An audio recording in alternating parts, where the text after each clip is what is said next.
Gentlemen, I didn't want to have to come here today and say all the things that no one else wants to bring up. But I feel it's my duty to thoroughly investigate the commissioner of our league, Mike the Painter Wehner. These allegations are some of the most serious that I've ever come across in my 45 years of investigative journalism. Now, you say, Clint, 45 years. Yeah, 45 years. That's a reasonable amount of time. I'm a professional. I leave no stone unturned. So, when I tell you that these are serious, I mean it. A misuse of power, a misuse of judgment. It pains me to say that, The league is a sanctuary for friends to get together, battle it out virtually with players that they don't know. And that's tainted. And honestly, it hurts. It hurts that one of the people that we call a friend would take advantage of his other friends. Now, not only that, misuse his power. Now, this is going to be a little bit long-winded, and I hope you have time. And if you want to follow along, you simply go to league transactions, go to the date that I'm talking about, and you can see them plain as day. They're time-stamped. They're for everyone to see. Well, let's just get to it. So, the allegations I'm bringing forth are between your commissioner and an outsider. I like to call him an outsider because we don't really know him. Hell, we don't even know if he is even controlling his team. Has anyone talked to him? Has anyone made a deal with him? Has anyone talked to him about making a trade? And that's Matt Boyd.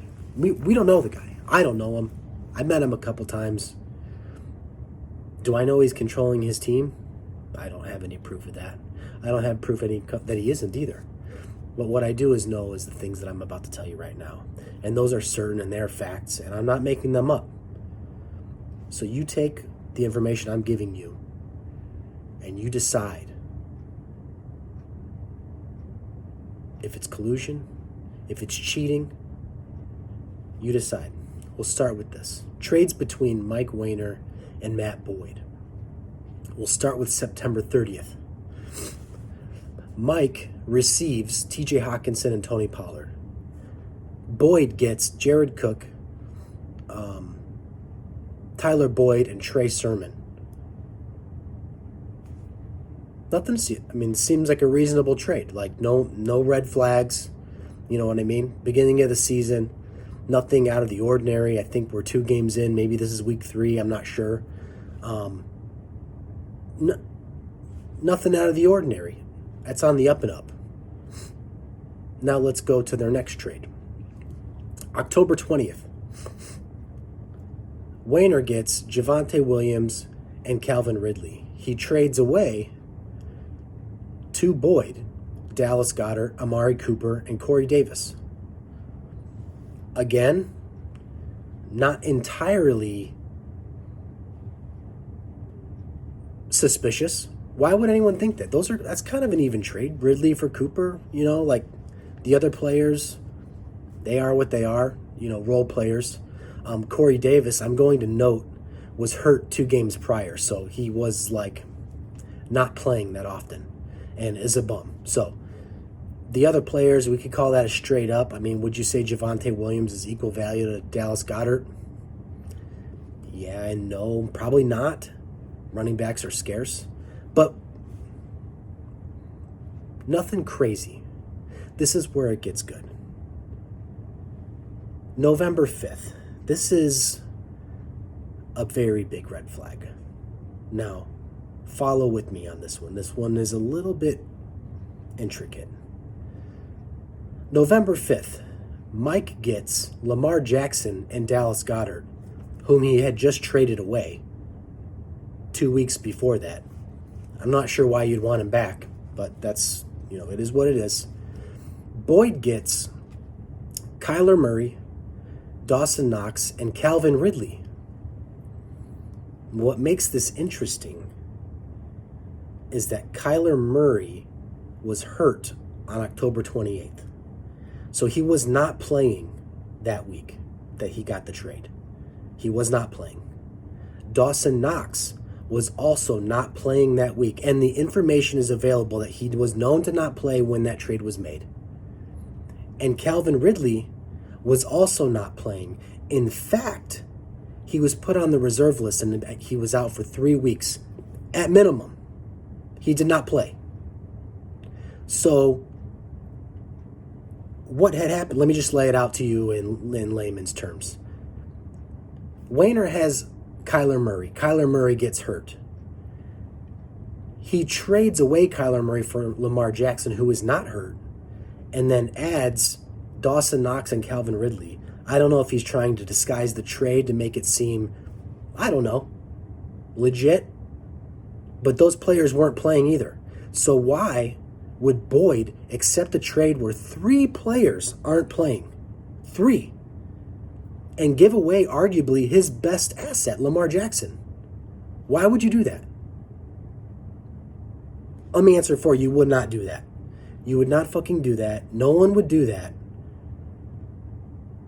Ever. No one would do that. No one would make that trade. You're not trading for hurt players, especially if you're in last place, you're struggling, you're clawing away. You're not going to start players that are going to be out for 3-4 weeks. You don't know. You need to win now. But what do? You trade away Lamar? Let's move on. November 21st. Now, this is important because a standard issue trade deadline is November 20th. Now, I'm not saying anything was done illegally because Mike did say he was moving the deadline. Correction, I did look back into the text messages. He's asked, should he move the deadline? He never said, hey guys, I'm moving the deadline. Everyone has an extra week to make trades if they'd like. Never said that. He said, should I move the deadline? I had to do something because Adam and Matt made a trade and it wasn't going to go through. It was going to take 3 days to go through, blah, blah, blah, blah, nah. Whatever. That's fair. All I'm saying is he didn't say to everyone, hey, I moved the deadline, you can make more trades. He didn't really specify that he did that. He asked if he could do that or he should do that. Regardless, he did it to help out Matt and Adam. But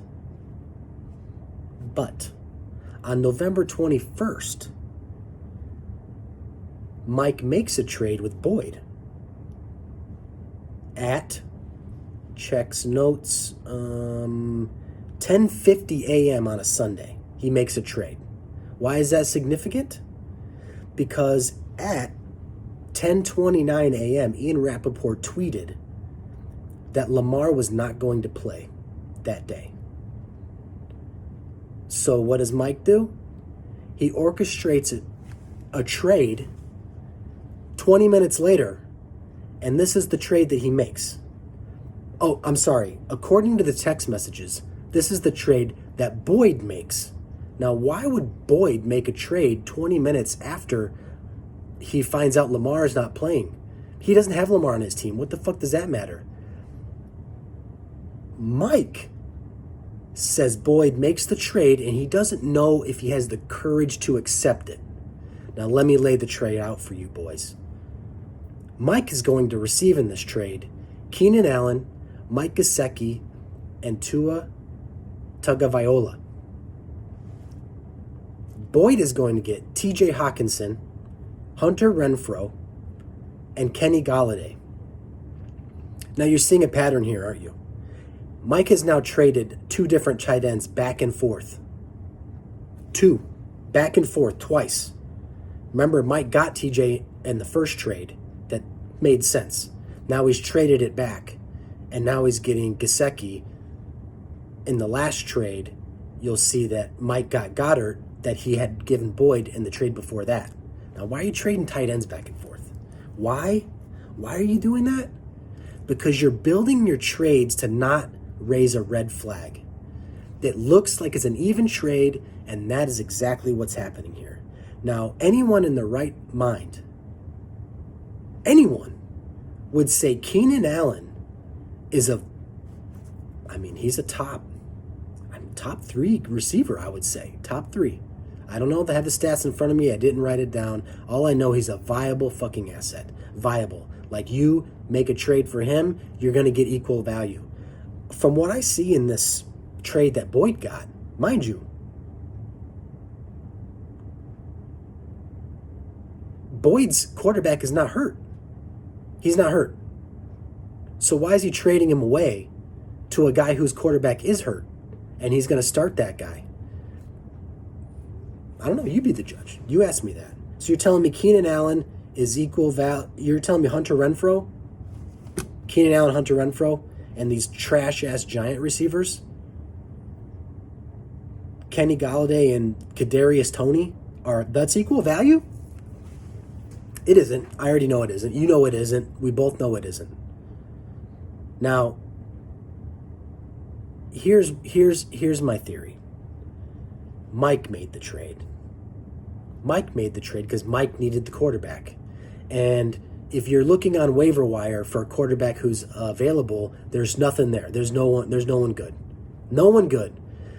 Like, if you're looking at the waiver wire, you're looking at for somebody who is going to be playing a shit team. Now ask me who Tua was playing that week. Now ask me that. Oh, I have the answer for you. It was the Jets. Tua's playing the fucking Jets, dude. So he's playing the Jets. Mike makes the trade for Tua. Oh, excuse me. Doesn't know if he should accept it. Mike makes the trade for Tua. And just gets Keenan Allen thrown in there too. Just Keenan Allen. Just good old Keenan Allen. He's just equal value to Kadarius Toney, who Mike says that he's so high on he wouldn't trade anyone for. Bullshit, dude. You would trade him in a heartbeat because the guy's trash. And the Giants are trash. So what you did is you lined up, you gave Boyd 2 Giant receivers, and Daniel Jones is his backup quarterback. So you leave him to start Daniel Jones, 2 Giant receivers. Now ask me who they played that week. Just ask me. Tampa Bay. Arguably one of the best defenses in the league. If you're Matt Boyd, why would you trade away players that weren't playing Tampa Bay and get players that are playing Tampa Bay? Why would you do that? The answer is you wouldn't. You fucking wouldn't, dude. You wouldn't make that trade either. You wouldn't. It's an abuse of power. I don't see how it could go any other way. By the way, Mike won that week. I think he scored like 200 points. Those players together scored like 60 or something like that. The ones that he just, I don't know if I should accept this trade. So Keenan Allen, it's such a risk. It's such a risk. What should I do? Should I accept? I don't know. 60 points. He wins. Blows whoever he played out of the water. I don't know who he played. Now, hold on 1 second.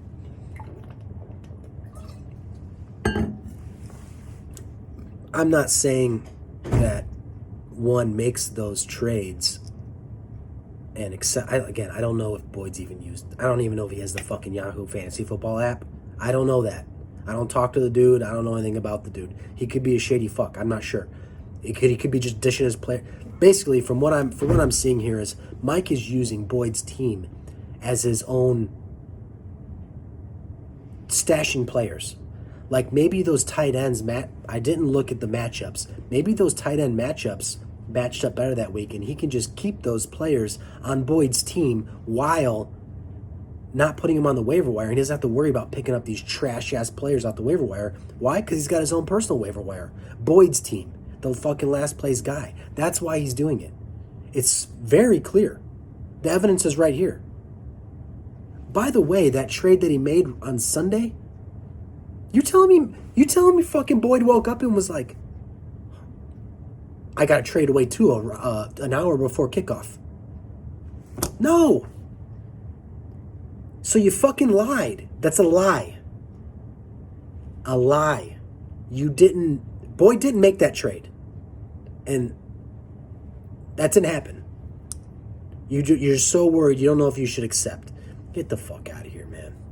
You're a fucking cheater. You cheating your friends. Your alleged best friends. You're cheating them. You're the commissioner. You push that trade through the same day. You pushed the trade through the same day. Didn't tell anyone else they could trade, that the thing was open. Hey, guys, just so you know, the trade deadline's been moved a week. Make sure you get your trades in. No, you didn't say anything. You just pushed your trade through Sunday after your quarterback got sick. It's unbelievable. It's absolutely unbelievable. So you be the judge. You be the judge if those trades were legit. And what's sad is there was such a stink made about Josh making a bad trade and kicked out of the league. What about fucking Boyd, dude? These trades are unbelievable. They're the shittiest trades known to man, and there was no veto power in the league.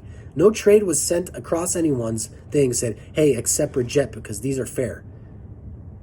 Lamar Jackson for all those players that weren't hurt, that's not fair. Keenan Allen is worth more than all the fucking clowns that he just got traded for. And then you got Tua to take on your spot. Again, you be the judge. No one else is going to say anything. It's an abuse of power. By the way, they didn't trade with any other team during the year. No, Mike and Boyd only traded with each other. That's it. Him and him swapping players back and forth. Boyd, I should say. Boyd. So you be the judge. You tell me if that shit's legit. Look into it. Look at the trade transactions. Look at the dates. Look at the times. It's sad. It's very sad. I'm also not going to comment on any of the other shenanigans that are happening. I'm just not going to comment on it.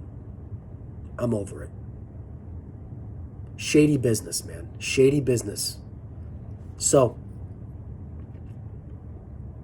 I hope you're all, now you're all informed. I feel sorry for those that may have missed the playoffs because of this chicanery.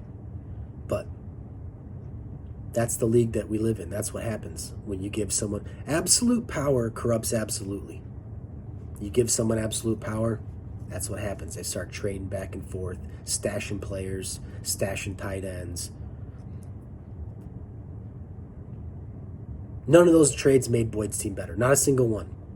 None. Maybe the first one. That's it. Now you guys know. Just know I'm always watching. Always. Always watching. Good night, boys. I love you. All of you except for Mike.